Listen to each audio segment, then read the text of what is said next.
Hey guys, welcome to the shop. So this video originally started as why I reblued my Rock Island 1911. It spiraled. So it's kind of turning into a rant on why can't I find a gunsmith to do XYZ? And the reason is, and there's really three reasons. One, nobody's willing to pay for that service. Two, that service is so expensive to set up for. Anyone who sets up for it is going to lose money. And three, there's so few of that guns, no one has the skill set to do that job safely. And people who've been in this business long are smart enough to know when they can't do a job safely and just say no. So the number one point mostly applies to cheap guns. I basically I have stopped working on 22s. If you bring me a 22 for the first time, unless it's an Anschutz, I say no out of reflex because people treat 22s as cheap, disposable commodity firearms, and they think every fix on them should be about $35.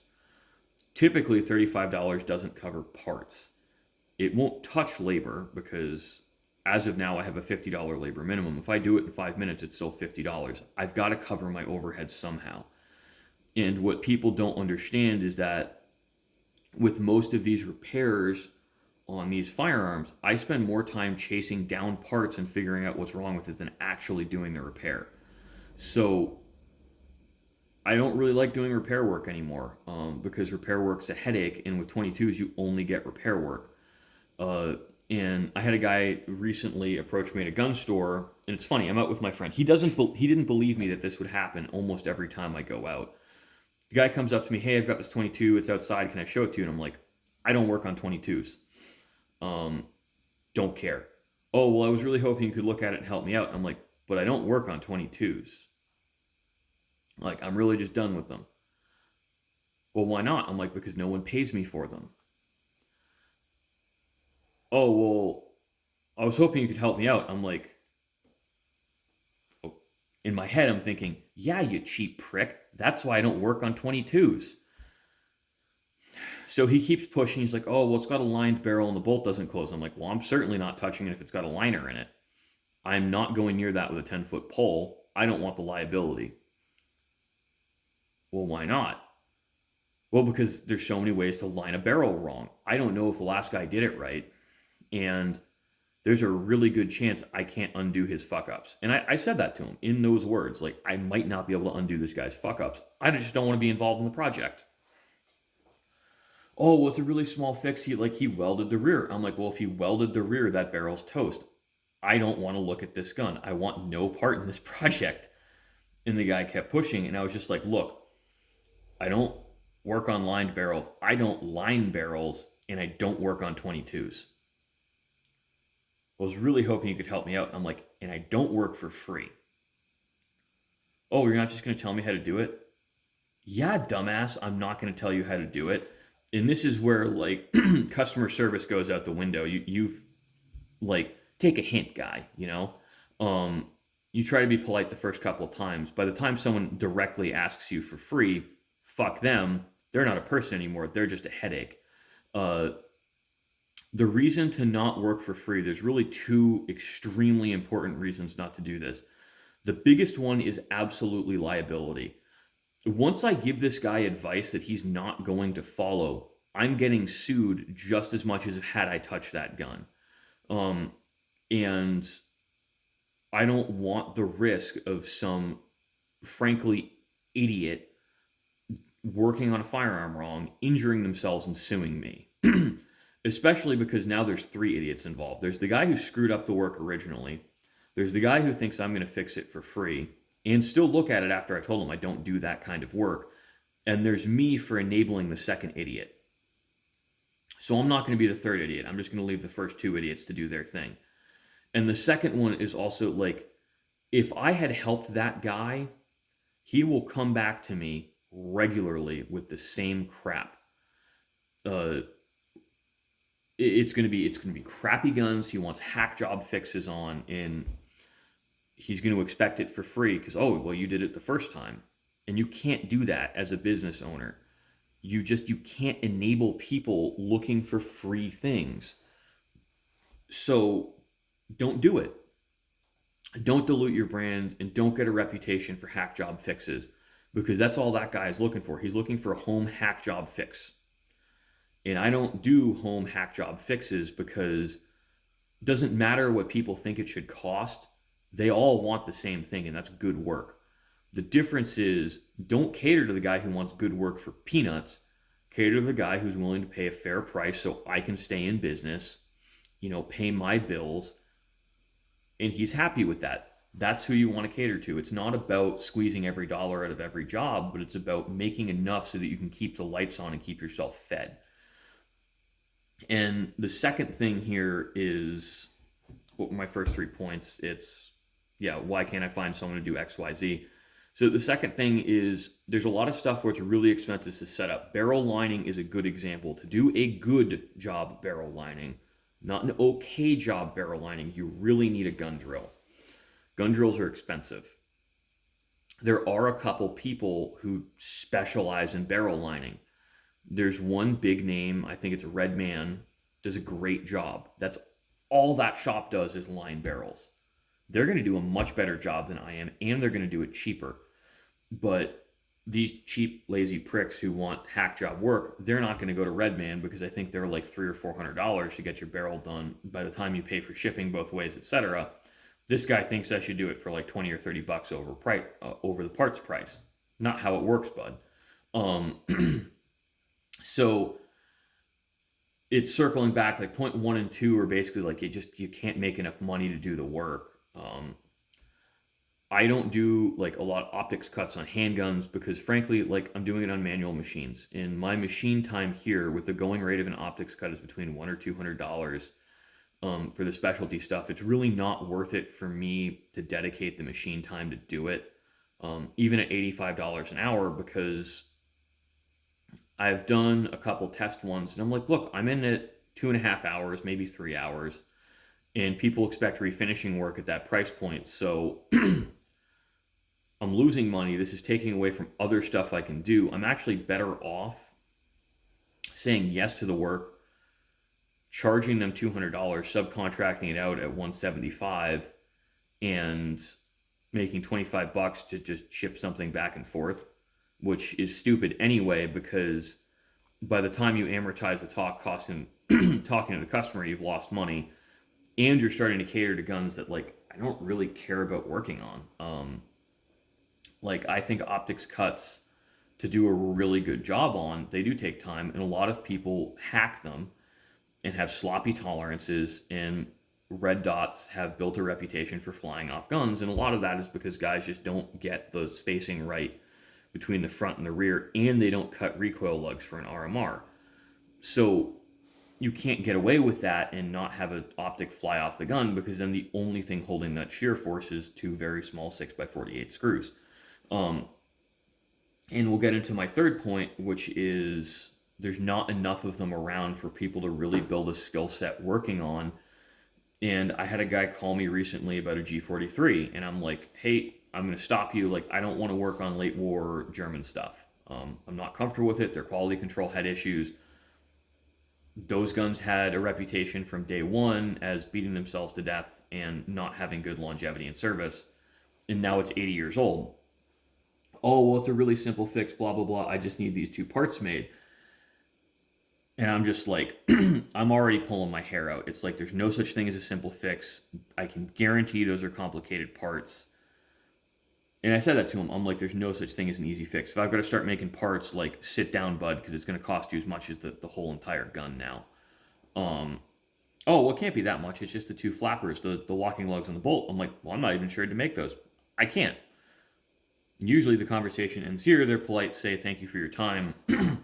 I appreciate it. I'm like, hey, thanks for calling. Like, you don't know, no bother. This fucking guy starts arguing with me, telling me I can do the work. And I'm like, look, no, I've already told you I don't want to work on late war German stuff like this because of the quality control issues. If I work on it, I'm happy to render it mechanically inoperable so you can't kill yourself with it and sue me. Oh, well, I really want to shoot it. I'm like, yeah, and that's why I really don't want to work on it. Some things you need to know your limits. A G43 is a very obscure platform. They have a lot of quirks from what I've read on them. They were made by press gang labor from occupied countries. Whether or not they were attached to a concentration camp, they still used concentration camp subcontract parts. I don't want to be involved in them. I don't know of a reliable part source for new parts. All the parts in the pipeline for most stuff are used. Pressure bearing components like this, absolutely walk away from it. Stay safe. There's a reason that guy's calling you, and it's because everyone else who's been in this business for any length of time with a decent reputation has already said no. I'm not aware of any shops that specialize in G43s. And that's the kind of gun you really need to specialize in, because they're rare, they're expensive, they're obscure, there's no parts. So you need that vertical integration of being able to bang out whatever parts you need. And you also need a deep understanding of the platform to know what is or isn't safe and what specifically on that platform to look for. Because these are reputed to be quirky guns. Now, I don't have that background knowledge, and I told the guy that. I'm not comfortable doing that job, period. But it's really strange to me that someone would call you, you say, nope, sorry, I'm not comfortable with that job, and then they argue with you and tell you you should be comfortable. And to me, that's a huge red flag in a customer. I've gotten a lot of customers back who don't argue with me. I just say, look, I'm sorry, like, I either can't do that for what you think it should cost, or I can't do a good job on it because of this or this reason. And people are like, hey, I really appreciate your honesty. 6 months later, they call me back for the next job. They just drop it off. They don't dick around price, nothing. They're annoyed you said no, but I think they think about it and realize, wow, that's really honest. I don't think he's going to screw me. And that's exactly why I do it. Because not screwing with people and honoring your word has brought in, this week alone, a major custom rifle project. So it's a really good reason reputable businesses just say no sometimes.